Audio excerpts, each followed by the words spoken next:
हमारे भारत में आज जो हो रहा है उसे गहराई से मैं आपको समझाना चाहती हूं, आपको बताना चाहती हूं कि किस तरह की परिस्थितियां पूरे देश भर में बन रही हैं।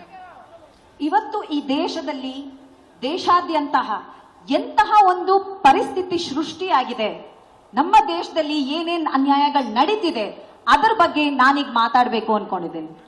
आज देश में दो अलग सच्चाइयां हैं।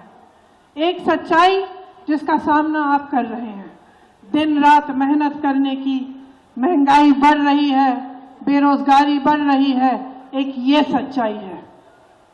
ಈ ದೇಶದಲ್ಲಿ ಇವತ್ತು ಎರಡು ಸತ್ಯಗಳಿದೆ। ಒಂದು ಸತ್ಯ, ಪ್ರತಿನಿತ್ಯ ನೀವೆಲ್ಲರೂ ಏನು ಈ ಬೆಲೆ ಏರಿಕೆಯಿಂದ, ನಿರುದ್ಯೋಗದಿಂದ ಯಾವ ರೀತಿ ನೀವೆಲ್ಲ ಕಷ್ಟಪಡ್ತಿದ್ದೀರಾ ಅದು ಒಂದನೇ ಸತ್ಯ। और एक दूसरी सच्चाई जो आप टीवी पे देखते हैं, जहां आपको देश के मान सम्मान की बातें दिखाई जाती हैं, जहां आपको हमारे प्रधानमंत्री जी दिखते हैं जो अपनी पूरी शोहरत और शान के साथ आपको कहते हैं कि यह देश तेजी से आगे बढ़ रहा है। ಮತ್ತೊಂದು ಸತ್ಯ, ನೀವೆಲ್ಲ ಮಾಧ್ಯಮದಲ್ಲಿ ಏನ್ ನೋಡ್ತಿದ್ದೀರಾ ಅದು। ದೇಶದ ಬಗ್ಗೆ, ದೇಶದ ವೈಭೋಗದ ಬಗ್ಗೆ ಮಾತಾಡ್ತಾರೆ ಪ್ರಧಾನಮಂತ್ರಿಗಳು, ಅದು ಬರೀ ಮಾಧ್ಯಮದ ಸತ್ಯ ಮಾತ್ರ। आज हमारे देश में सबसे ज्यादा बेरोजगारी है 45 सालों से।